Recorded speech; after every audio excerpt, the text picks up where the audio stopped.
వాడతారు. అదే స్కూటీ అయితే లేడీస్ వాడచ్చు, జెంట్స్ వాడచ్చు. అందుకే అలాగే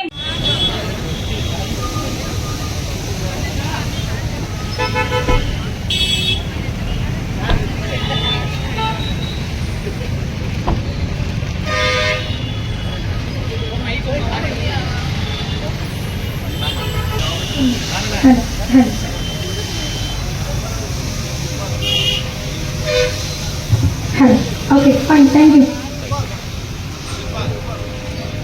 సార్. ఇలా చూడండి సార్ దగ్గర.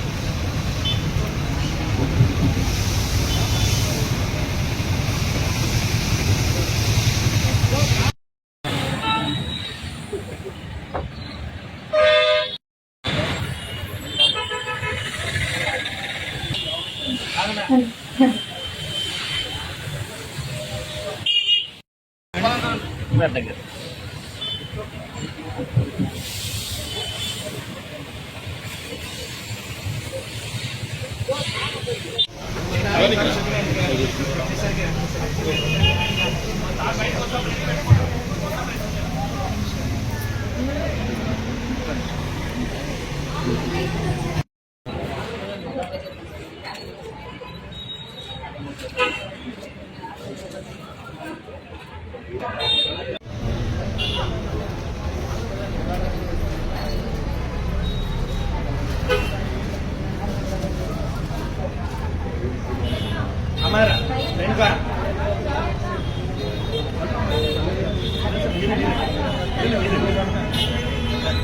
అందరూ ఒక ఫోటో పోజ్ ఇవ్వండి. ఎండి కేవి రమణయ్య ఆచార్య గారు మరియు వెంకటేశ్వర ఆచార్య గారు, thank you so much sir for inviting them. అందరూ కూడా క్లాప్స్ కొట్టుకుంటూ ఫ్లవర్స్ వేసుకుంటూ వెల్కమ్ చెప్పాలి సార్ వాళ్ళకి. So thank you so much each and every one of you for coming. ఒక ఫోటో పోజ్ ఇవ్వండి. ఎండి కేవి రమణయ్య ఆచార్య గారు మరియు వెంకటేశ్వర ఆచార్య గారు, thank you so much sir for inviting them. అందరూ కూడా క్లాప్స్ కొట్టుకుంటూ ఫ్లవర్స్ వేసుకుంటూ వెల్కమ్ చెప్పాలి సార్ వాళ్ళకి. So thank you so much each and every one of you for coming. అందరూ కూడా లోపలికి రావాలి ప్లీజ్. బయట ఎవరు కొంచెం లోపలికి వచ్చేసేయండి. స్టార్ట్ చేద్దాము.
సో సార్ కి పూలమాల వేశారు. Thank you so much KV Ramanaiah Acharya garu. So sir కి పూలమాల వేశారు.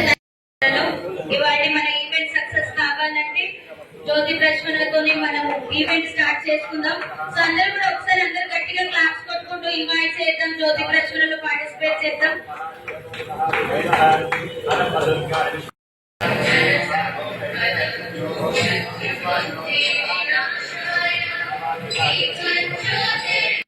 మీరు కూడా చాలా బాగున్నారు. సో అందరితో కొద్దిసేపు ఇంటరాక్ట్ అవుదాం అనుకుంటున్నాను. If you don't mind. Okay, thank you. So అందరూ కూడా క్లయింట్స్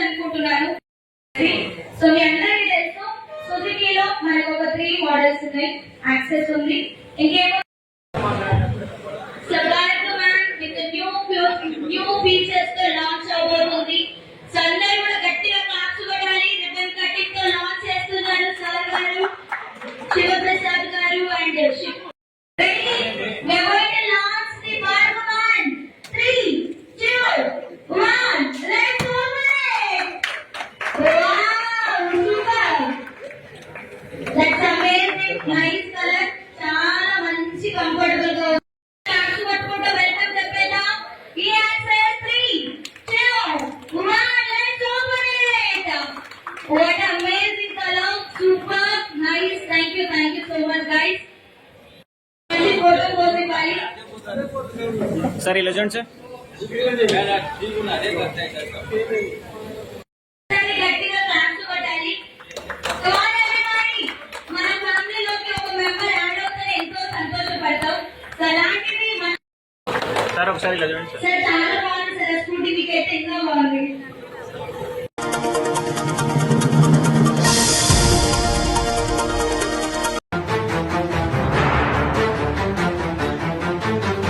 రుద్రవరం గ్రామ దేవత జరుగుతుంది. ఈ గ్రామ దేవత సుమారు 9 సంవత్సరాల తర్వాత ఇప్పుడు చేసుకుంటున్నారు. సంతోషం. 9 సంవత్సరాల తర్వాత చేసుకున్నప్పుడు ప్రతి ఇంటిలో వారి యొక్క బంధువులందరినీ పిలిపించుకోవడం జరుగుతుంది. ఒక్కొక్క ఇంట్లో వాళ్ళు కనీసం 4 పిలిపించుకున్నా రుద్రవరంకి 50,000 మంది దాకా వస్తారని సమాచారం.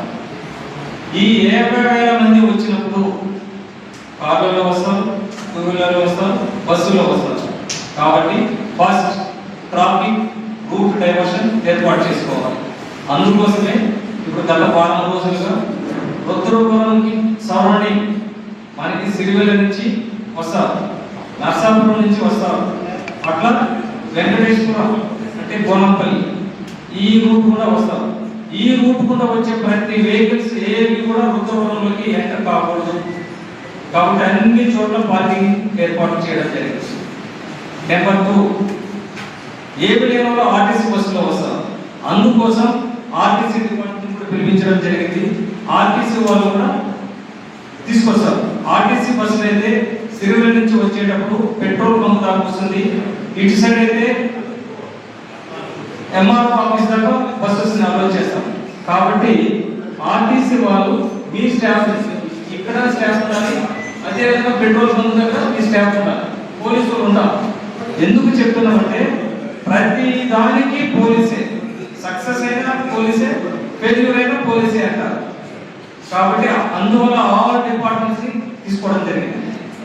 నెక్స్ట్ ఇది జరిగిన తర్వాత పంచాయతీ వారు చాలా కీలకం. ఎందుకంటే మీకు దారులు ఇవన్నీ క్లీన్ ఉండాలి, ప్రొసెషన్కి సంబంధించి అన్ని క్లీన్ ఉండాలి, శానిటరీ బాగుండాలి. దానికోసం మిమ్మల్ని రిక్వెస్ట్ చేయడం ఏమంటే ఎట్టి పరిస్థితిలో చాలా చోట్ల నీళ్లు ఉన్నాయి, ఆ నీళ్ళు ఏమి లేకుండా మీరు చేసుకోవాలి. నెక్స్ట్ అదేవిధంగా ఫైర్ డిపార్ట్మెంట్, మేము చిన్న పాములైనా పెద్ద కడతో కొట్టని చెప్పారు పెద్దవాళ్ళు.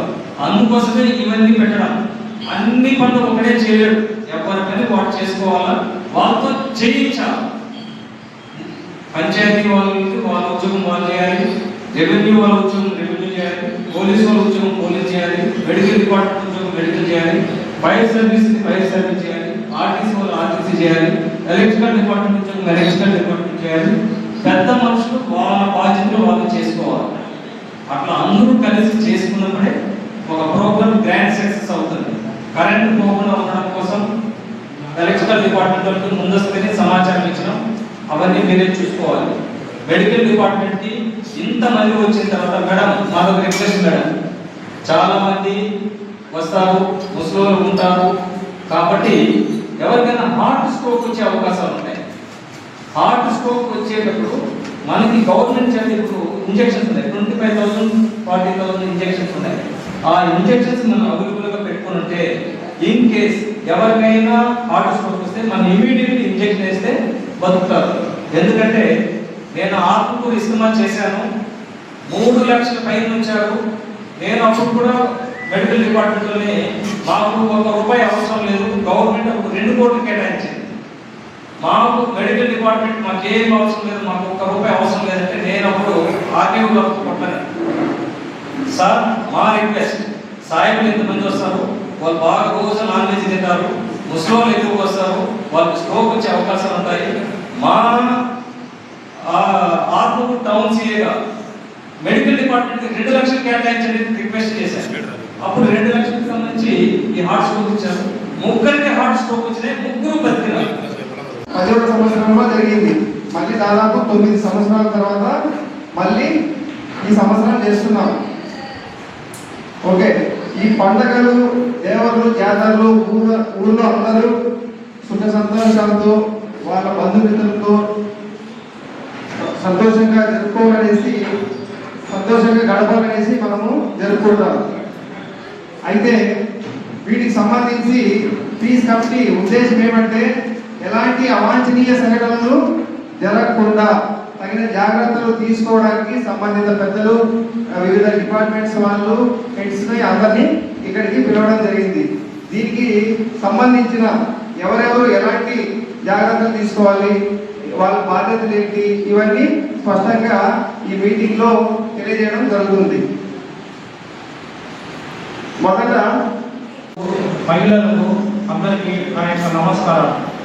ఈరోజు మనం జరుపుకునే అన్ని పదార్థాలు వాళ్ళపైన సూపర్వైజర్లు కూడా చేశాము. నీట్గా ఉండేలా మేము చర్యలు తీసుకుంటాము.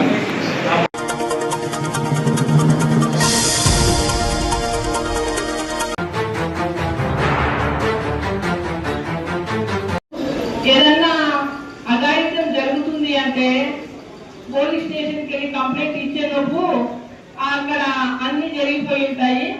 తర్వాత ఎటువంటి పరిస్థితుల్లో వాళ్ళకి న్యాయం కూడా జరిగేది కాదు. కానీ ఈ రోజు శక్తి టీం ద్వారా లేడీస్ కి ఎంతో భద్రత, తర్వాత వాళ్ళకు ఎట్లా అంటే మన ప్లే స్టోర్ లోకి వెళ్ళి శక్తి టీం సంబంధించిన యాప్ ఉంటది, అది మీరందరూ డౌన్లోడ్ చేసుకోవాలి. చేసుకొని ఆ యాప్ ను మన దగ్గర సేఫ్ గా పెట్టుకున్నామంటే మనకి ఎప్పుడైనా మహిళలు ఎప్పుడైనా వాళ్ళ పరిస్థితి వారికి ధన్యవాదాలు. సో ముందుగా ఎందుకు వచ్చామనేది చెప్తాను. మహిళల భద్రత అనేది చాలా చాలా ముఖ్యం అందరికీ కూడా. సో దానిపైన ఫస్ట్ అవగాహన అనేది మనకు ఉండాలి. ప్రివెన్షన్ అంటే ఫస్ట్ ప్రివెంట్ చేయడం ముఖ్యం. అంటే క్రైమ్ ఏదైనా నేరం జరగకుండా ప్రివెంట్ చేసుకోవడం ముఖ్యం. ఒకవేళ జరిగినా కూడా ఎలా పోలీసులను అప్రోచ్ అవ్వాలి, మనకి న్యాయం ఎలా జరుగుతుంది అనేది తెలుసుకోవడం కూడా అంతే ముఖ్యం. సో ఇందులో కొన్ని విషయాలు నేను చెప్తాను. అండ్ ఐడియా ఉందా? సో పాక్సో చట్టం ఏంటంటే మైనర్స్ అంటే 18 ఏళ్ల కన్నా తక్కువ ఉన్న వాళ్ళ మీద ఏదన్నా లైంగికంగా ఏదన్నా దాడి జరిగితే దానికి పాక్సో చట్టం అనేది వర్తిస్తుంది. పాక్సో చట్టం చాలా చాలా కఠినమైనది. సో ఇది ఎందుకు చెప్తున్నానంటే మాకు రోజు పోలీస్ స్టేషన్ లో చాలా మిస్సింగ్ కేసెస్ అనేవి రిపోర్ట్ అవుతాయి. మిస్సింగ్ కేసెస్ అంటే గర్ల్ మిస్సింగ్, అంటే ఆడపిల్లలు ఇంట్లో నుంచి వెళ్ళిపోవడం, ఇట్లాంటి కేసెస్ అన్నమాట. సో ఎందుకు జరుగుతుంది ఇది? చాలా మంది 18 ఏళ్ళు నిండకుండా ఎవరో పరిచయం అవుతారు, ఆ చుట్టుపక్కల ఎవరైనా తెలిసిన వాళ్ళు ఉంటారు, వాళ్ళు ఏదన్నా మాయమాటలు చెప్తారు, లేకపోతే ఇష్టపడి ఇంట్లో ఏదన్నా పెళ్లి సంబంధాలు చూస్తున్నారని కానీ, లేకపోతే ఇంట్లో తెలిసిపోయిందని కానీ వాళ్ళు వెళ్ళిపోతారు. సో ఈ కేసెస్ లో ఏమవుతుందంటే 18 ఏళ్ళు నిండకుండా వాళ్ళ మీద ఏదైనా లైంగికంగా ఏదైనా జరిగితే ఖచ్చితంగా కేసు అనేది అవుతుంది. పాక్సో చట్టం ఎంత కఠినమైనదంటే మీకు ఒక ఎగ్జాంపుల్, వాళ్ళని వెంటనే రక్షించడానికి శక్తి టీం ఎప్పుడు కూడా సిద్ధంగా ఉంటుంది. కాబట్టి ఇప్పుడు మనకు మహిళలకు చాలా భద్రత శక్తి టీం ద్వారా కలుగుతుందని ప్రభుత్వం ఏర్పాటు చేసిన ఈ యొక్క యాప్ ద్వారా ప్రతి ఒక్కళ్ళు కూడా దీన్ని ఉపయోగించుకోవాలి. ఇప్పుడు కాలేజీకి వెళ్ళే పిల్లలు కానీ. అందరికీ నమస్కారం. సో ఈరోజు డీజీ సార్ ఇన్స్ట్రక్షన్స్ మేరకు అండ్ ఎస్పీ సార్ ఇన్స్ట్రక్షన్స్ మేరకు ఆళ్లగడ్డ అసెంబ్లీ కాన్స్టిట్యుయెన్సీలో మహిళల భద్రతపై ఒక అవగాహన కార్యక్రమము నిర్వహించాలనుకుంటున్నాము. సో దీని మెయిన్ ఇంటెన్షన్ ఏంటంటే మనకి మహిళల పై జరుగుతున్న నేరాలు అండ్ వాటికి ఏమేమి మన దగ్గర చట్టాలు ఉన్నాయి అండ్ ఎలా ప్రివెంట్ చేసుకోవచ్చు.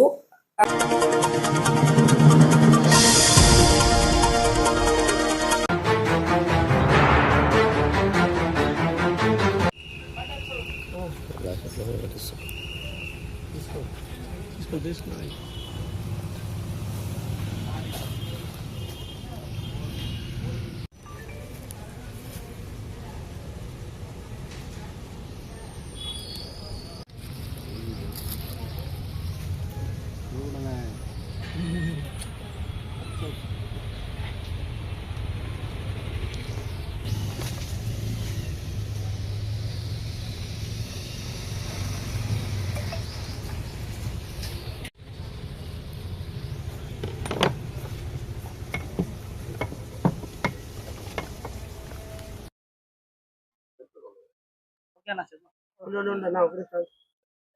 2026 జనవరి 17వ తేదీ మా అమ్మాయి మల్లికా సుధా బాబు పాప ఇద్దరిని వాళ్ళ భర్త తోడికోడలు మాడపడుచు కలిసి హత్య చేసి వాళ్ళు చంపేసినారు. తర్వాత హత్య చేసిన తర్వాత మాకు తెలియపరిచారు, ముందు తెలియపరచలేదు. ఇది హత్యగా భావించాలి, మాకు న్యాయం చేయాలని ఒక పత్తి సాక్షి కూడా ఉంది. ఆ పత్తి సాక్షి కూడా సిఎస్ఆర్ వాళ్ళకి తెలియపరిచినాము. వాళ్ళు కూడా దానికి తీసుకున్నారు. అది పత్తి సాక్షి కూడా మాకు న్యాయం జరగాలని కోరుకుంటున్నాం. కంప్లైంట్ ఇచ్చింది నేనే. ఫస్ట్ 17వ తేదీ మార్నింగ్ మాకు మా బావ నుండి ఫోన్ వచ్చింది. పండగకి వాళ్ళు వాళ్ళ ఆడపడుచు వాళ్ళ చెల్లి అక్క అందరూ పండగకి వాళ్ళ ఇంటికి వచ్చినారు. వచ్చినప్పటి నుండి అమ్మాయిని వేధిస్తూనే ఉన్నారు. వేధిస్తుంటే మాకు అమ్మాయి ఫోన్ చేసి మొదట్లో చెప్పింది, ఇట్లా ఇట్లా జరుగుతుందిరా, నన్ను కొంచెం ఇబ్బంది పెడుతున్నారు అనే పరిస్థితిలో నాకు చెప్పడం జరిగింది. చెప్పిన వెంటనే మేము సంధి చేస్తామంటే అక్కడ భార్య భర్తల సమస్యలు కొన్ని ఉంటాయి కాబట్టి బంధువులు ఉన్నారని చెప్పి మేము అక్కడికి పోకపోవడం, పండగ తర్వాత పోయి కూర్చొని మామూలు సంధి చేద్దాం అనే ఆలోచనలో మేము ఉన్నాము. అక్కడ దాని తర్వాత 16వ తేదీ కొట్టినట్లు కూడా మాకు ఫోటో షేర్ చేసింది. చేసిన తర్వాత మేము వెంటనే ఫోన్ చేయడం జరిగింది. ఏం జరిగింది, ఎట్లా, ఎందుకు జరిగింది అంటే, నేను జస్ట్ కిందికి పోయి పూలు తీసుకురావడానికి పోతే నన్ను ఎట్లా అంటే అట్లా మాట్లాడి నన్ను బాగా పైకి వచ్చి నన్ను పెయింట్ డబ్బాలు తీసుకొని కొట్టినాడు అనే రకంగా మాకు చెప్పింది, ఫోటో షేర్ చేసింది. దాని తర్వాత నెక్స్ట్ రోజు పొద్దున్నే 17వ తేదీ నాకు ఫోన్ వచ్చింది. ఆ 17వ తేదీ మా బావ నుండి ఫోన్ వచ్చి, ఇట్లా మీ చెల్లెలు ఫోన్ ఎత్తట్లేదు, మీరు కాల్ చేయండి అనేసరికి మేము ఎందుకు ఫోన్ ఎత్తట్లేదు, నువ్వు ఎక్కడున్నావు అని అడిగినాం. ఫస్ట్ అడిగిన వెంటనే నేను ఇక్కడనే ఉన్నా అంటున్నాడు. కానీ అక్కడనే ఉండి మరి నువ్వేం చేస్తున్నావు, మేము ఎందుకు రావాల్సిన అవసరం ఉంది, నువ్వేం చేస్తున్నావు అసలు కానీ మేము క్వశ్చన్ చేస్తే మీరు రాండి అర్జెంట్గా అని చెప్పినాడు. అప్పుడే మాకు అనుమానం మొదలైంది. మేము వెంటనే పరిగెత్తేసరికి అక్కడికి పోయేసరికి అంతా డోర్ కొద్దిగా క్లోజ్ లో ఉంది. కానీ వీళ్ళందరూ అక్కడనే ఉన్నారు. 10 మంది కనీసం దగ్గర పోయి ఏదైనా చేయాలని కూడా ఆలోచన లేకుండా అనుమానాస్పదంగా అక్కడనే తిరుగుతున్నారు. మేము లోపలికి వెళ్ళిపోయి చూసేసరికి ఆ అమ్మాయి ఇట్లా ఉరి పొజిషన్ లో ఉంది, పిల్లలు చనిపోయి ఉన్నారు. అప్పటికే మాకు అనుమానం వచ్చింది. బాడీ మీద చాలా దెబ్బలు ఉన్నాయి. క్లియర్ గా మీరు చూస్తే అర్థమైపోతుంది. చాలా దారుణంగా హింసించి కొట్టినారు. వెనకాల పోస్ట్ మార్టం రిపోర్ట్ లో దాదాపు 10 గాయాలు రాసినారు. 10 గాయాలు చాలా దారుణంగా కొట్టినట్టు ఎంఆర్ఓ సార్ కూడా క్లియర్ గా మెన్షన్ చేయడం జరిగింది. ఆ దెబ్బలు కూడా చాలా అనుమానాస్పదానికి దారితీస్తాయి. మాకు చెప్పిన దెబ్బలు వేరు, పోస్ట్ మార్టం రిపోర్ట్ లో వచ్చిన దెబ్బలు వేరు. దీన్ని చూసి మనకు అర్థమవుతుంది అది ఎంత దారుణంగా హింసించబడింది అనేది. దాని తర్వాత మేము ఆ అమ్మాయి బతుకుతాదనే పరిస్థితిలో హాస్పిటల్ తీసుకుపోవడం జరిగింది. ఆ టైంలో పోస్ట్ మార్టం చేయాలి, మీరు తొందరగా ఎఫ్ఐఆర్ రాయండి అనేసరికి మేము ఆ పరిస్థితుల్లో ఉన్న సిచ్యువేషన్ లో మేము ఏదో రాసేసినాం ఎఫ్ఐఆర్. దాని తర్వాత అది కేసు అనేది కంప్లీట్ గా వాళ్ళు సూసైడ్ అనే సైడ్ డ్రైవ్ అయితే వచ్చింది. కానీ దాని తర్వాత మాకు తెలిసిన విషయం ఏంటంటే, ఆ రూమ్ ఏదైతే చనిపోయిన రూమ్ ఏదైతే ఉందో ఆ రూమ్ లో పైన ఒక టన్నెల్ ఉంది. ఆ టన్నెల్ ద్వారా దాదాపు 10 మంది ఒకేసారి వెళ్ళొచ్చు. యువతల రూమ్ నుండి యువతల రూమ్కి వెళ్ళొచ్చు, యువతల రూమ్ నుండి యువతల సైడ్ కి రావచ్చు. ఆ 10 మంది ఇట్లా పోవచ్చు అనే సిచ్యువేషన్ నుండి మాకు అనుమానం మొదలైంది. వంటి మీద గాయాలు, మాకు చెప్పిన గాయాలు, ఆ గాయాలు వేరు. First point. రెండో పాయింట్, ఆ టన్నెల్ ద్వారా ఇట్లా పోవచ్చు అనే రెండో పాయింట్. మాకు ఇంట్లోనే మనిషి భర్త ఉండి మాకు ఫోన్ చేసి పిలిపించి మీరు వచ్చి చూడండి అని చెప్పడం, అదే మొదటి అనుమానం. అసలు అట్లా చెప్పాలని ఒక భర్త, పిల్లలు, 2 చిన్న పిల్లలు, ఒక భార్య చనిపోయింది అన్నప్పుడు ఎవరైనా సరే వెంటబడిపోయి ఏమైనా అయిందేమో అని ముందుకెళ్ళిపోయి చూస్తారు. కానీ వాడు మేము వచ్చేంత వరకు బయట వెయిట్ చేసి, మేము వచ్చిన తర్వాత మేమే పోయి ఏదో తీసుకోవాలన్నట్టు వెయిట్ చేసి, మేము బాడీస్ ని కిందికి తీసుకొస్తుంటే ఇంట్లో నుండి అసలు పిల్లలు చూడడానికి దగ్గర కూడా రాలేదు. కంప్లీట్ గా అసలు ఆ రోజు రాలేదు. చనిపోయినప్పుడు బూడ్చేటప్పుడు కూడా దగ్గరికి చూడడానికి రాలేదు. ఇక్కడనే ఫస్ట్ అనుమానం మాకు మొదలైంది, వాడు ఏదో చేసినాడు. కంప్లీట్ వాళ్ళ ఇంట్లో వాళ్ళకి కూడా ఎవరికే కానీ ఏడుపు కానీ ఏం లేదు. వంటి మీద 10 దెబ్బలు. ఈ టన్నెలు ఇవన్నీ చూసిన తర్వాత మాకు అనుమానం మొదలయ్యేసరికి మేము ఎంక్వైరీ చేయడం మా బంధువుల్లో స్టార్ట్ చేసినాము. ఆ చుట్టుపక్కల పోయి ఎంక్వైరీ చేసేసరికి ఆ చుట్టుపక్కల అరుపులు వినపడినాయి అనే ఫస్ట్ పాయింట్ మాకు తెలిసింది. చాలా దారుణంగా అరుపులు వినపడినాయి, కొట్టినారు. నైట్ అంతా అరుపులు వినపడుతూనే ఉన్నాయి. 17వ తేదీ 16 నైట్ 17 మధ్యలో వినపడినాయి మాకు అన్నట్టు చెప్పినారు.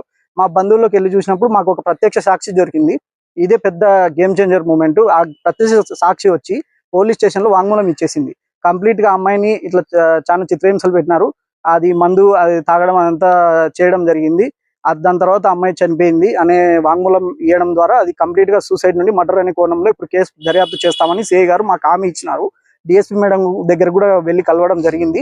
మేడం కూడా మాకు మేము న్యాయం చేస్తాము. 302 సెక్షన్ ముఖ్యంగా ఏంటంటే 302 సెక్షన్ మర్డర్ సెక్షన్ ని యాడ్ చేస్తామని మాకు హామీ ఇచ్చినారు పోలీసులు.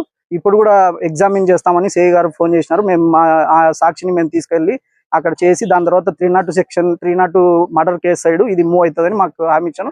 కోర్టులో కూడా మాకు న్యాయం జరగాలని కోరుకుంటున్నాము. మీడియా ద్వారా మాకు ఏదైనా మీరు కూడా న్యాయం చేయగలుగుతారేమో చేయండి.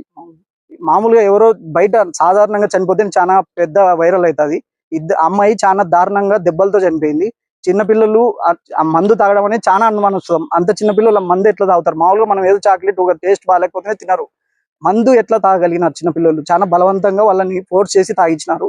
ఆ తాగడం జరిగింది, దానివల్లనే చనిపోయినారు. అది వాళ్ళ ఇంట్లో కూడా అది చాలా కలిసి చేసినట్టు చిత్రీకరించి పొద్దున కల్లా అది కంప్లీట్ గా ఎవిడెన్స్ అనేది ఏం లేకుండా క్లారిటీగా చేసేసినారని మా అనుమానం. మేము అది ఎక్స్ప్రెస్ చేసినాము. పోలీసుల ద్వారా కూడా మాకు జరుగుతాయని అనుకుంటున్నాం. చిన్నపిల్లలది వయసు పిల్లోంది 6 years, పాపది 7 months. పర్విత పాప పేరు, ఈశాన్ సాయి పిల్లోడి పేరు.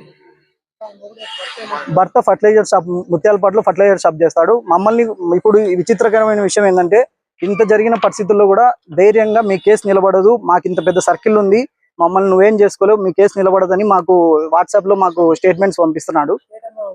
ఇది మాకు రీసెంట్ గా ఒక 20 రోజుల కింద నుండి మాతో టచ్ లో ఉండడం జరిగింది. ఫోన్ చేసి ఎవరినో కాల్లో యాడ్ చేయడము, మమ్మల్ని ఇబ్బంది పెట్టడానికి ట్రై చేయడం, మా బంధువుల ఇంటి దగ్గరికి వెళ్ళి ఇట్లా కొద్దిగా ఇబ్బంది పెట్టడం, వాళ్ళతో తిరగొద్దు అన్నట్లు వాళ్ళతో చెప్పడం, ఇట్లాంటివన్నీ చేయడం జరుగుతుంది. ఇది కూడా కొద్దిగా పరిగణనలోకి తీసుకోవాలని పోలీసులను రిక్వెస్ట్ చేస్తున్నాం. ఇవన్నీ నేను సబ్మిట్ చేసినాను. వాళ్ళు ఏం చెప్పడం జరిగిందంటే ఇంటి దగ్గరికి పోయిన పరిధిలో పోలీస్ స్టేషన్ ఏదంటే అక్కడ కూడా కంప్లైంట్ ఇవ్వమని చెప్పినారు. అది కూడా మేము చేయబోతున్నాము. ఎస్పీ గారికి కూడా ప్రజా పరిష్కార వేదిక ద్వారా కంప్లైంట్ అనేది ఇవ్వడం జరిగింది. అది ఇవ్వడం జరిగిన తర్వాత మేము డిఎస్పీ మేడం ని కూడా మీట్ అయినాము. డిఎస్పీ మేడం మమ్మల్ని ఇక్కడ సిఎస్ఆర్ని కలవమని ఫార్వర్డ్ చేసింది. సారు మమ్మల్ని డైరెక్ట్ విట్నెస్ ని పరిగణనలోకి తీసుకుంటాను, 302 సెక్షన్ యాడ్ చేస్తాను, మర్డర్ సైడ్ మేము ఇది ఇన్వెస్టిగేషన్ కంప్లీట్ చేస్తాము, తర్వాత కోర్టులో వేస్తాము, కోర్టులో మీకు న్యాయం జరుగుతుంది అనే హామీ ఇచ్చినాడు. సార్కి కూడా మేము థ్యాంక్స్ చెప్పాలనుకుంటాం మీడియా ద్వారా. నాకు వాళ్ళు మాకు ఇంత సర్కిల్ ఉంది, నువ్వు ఒక్కనివే, మేము ఇంతమంది ఉన్నాము, మేము ఏమేం చేయగలుగుతాము అనే రకంగా నన్ను బెదిరింపుకు గురి చేస్తున్నారు. నాకు కూడా చిన్నపిల్లలు ఉన్నారు, నాకు పెద్ద బలగమేం లేదు, నేను చాలా సాధారణ వ్యక్తిని. వాళ్ళు చాలా దారుణంగా నన్ను భయపెట్టడం జరుగుతుంది. ఒకవేళ నాకు ఏదైనా బై మిస్టేక్ నాకు కానీ మా కుటుంబ సభ్యులకు కానీ మా పిల్లలకు కానీ ఏదైనా జరిగితే దానికి కారణం కూడా వాళ్ళే. ఇది కూడా మేము చెప్పాలనుకుంటున్నాం. కంప్లైంట్ ని వాపస్ తీసుకోండి, మేము ఇంత డబ్బులు కూడా ఇవ్వడానికి రెడీ ఉన్నామనే విధంగా కూడా వేరే వాళ్ళతో మాకు ఫోన్ చేయించడం జరిగింది. కానీ మేము ఎట్టి పరిస్థితుల్లో కేసు అనేది తీసుకోం. మా పిల్లలకి చనిపోయిన పిల్లలకి మా చెల్లెలకి న్యాయం జరగాలని మేము కోరుకుంటున్నాము. ఇట్లాంటి శిక్షలకి కనుక న్యాయం జరగకపోతే ఇంకా న్యాయ వ్యవస్థ దెబ్బతిన్నట్లయితుంది. ఖచ్చితంగా న్యాయం జరుగుతుందని మేము ఆశిస్తున్నాము. ఖచ్చితంగా కోర్టులు కూడా చాలా బాగా జరుగుతున్నాయి. ఈ మధ్య చాలా మందికి శిక్షలు పడుతున్నాయి. జడ్జిమెంట్ కూడా సరిగ్గా వస్తుందని మేము నమ్మకం వ్యక్తం చేస్తున్నాము. నా పేరు కార్తిక్, నేను ఆ చనిపోయిన అమ్మాయి వాళ్ళ సొంత అన్నని.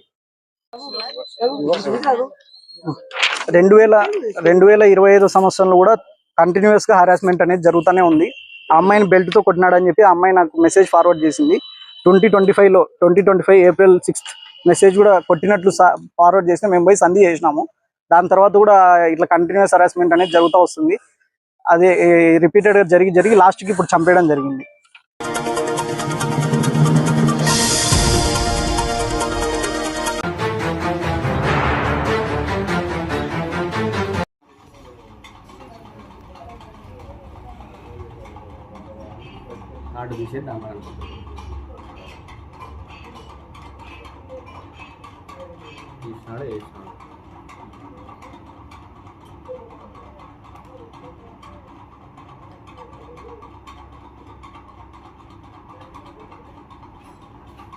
చుక్కలు లేవన్నా ఆ టయానికి వెళ్ళింటే అవి బెటర్. మన రోజు కెమెరా పెట్టుకొని మేలైనా దాన్ని ఒకదాన్ని చేసి అది ముందు రాకపోతే ఎప్పుడు పని చేయదు అది. మళ్ళీ అలా చల్లుకుంటే అదే పెళ్లి కార్డులోనే తెచ్చినాడు.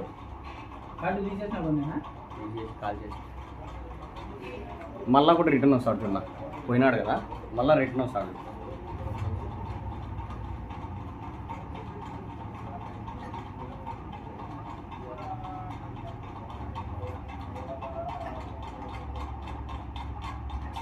నేను ఆ రోజు అంగి పట్టుకుని వాడిని పట్టుకుని పంపోలు వేసాను నా పేరు.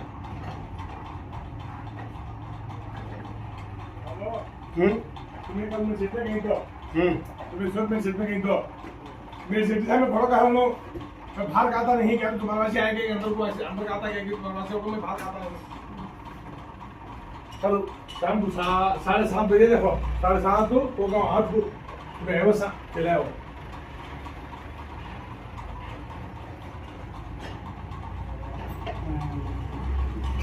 బండి పోయింది కానీ బండి దించిపోయింది. మళ్ళా బూస్టర్ పరకు వాళ్ళ అన్న పోయినది. బూస్టర్ కొరకు నేను ఆటనగర్ ప్రెసిడెంట్ జాకీర్ను. గత 14 సంవత్సరాల నుండి ఆటనగర్కి సేవలు అందిస్తున్నాను. ఎన్ని ఒడిదుడుకుల్ని అన్నింటినీ అధిగమించి అన్నీ చేసుకుని ఈరోజు ఒక పద్ధతిగా చేసుకునే టైంలో నా మీద గిట్టంలో ఒక కొద్ది మంది ఉన్నారు.